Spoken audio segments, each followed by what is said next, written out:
अस्सलाम वालेकुम friend, welcome to our YouTube channel. तो दोस्तों इस वीडियो में बात करेंगे कैसे अपनी बॉडी पे टैटू को ऐड करेंगे। तो चलिए दोस्तों वीडियो को शुरू करते हैं।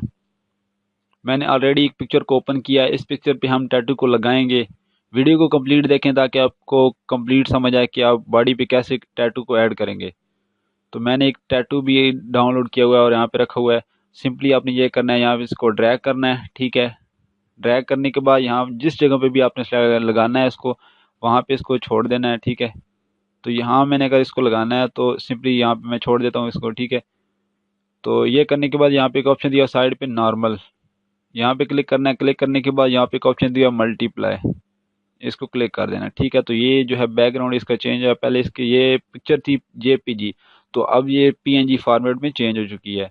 तो इसी तरह आप जो है कोई भी टैटू जो है अपनी बॉडी पे लगा सकते हैं। तो दोस्तों उम्मीद करता हूँ आज की वीडियो आपको पसंद आई। अगर वीडियो पसंद आई तो लाइक एंड शेयर करना मत भूलिए एंड थैंक्स।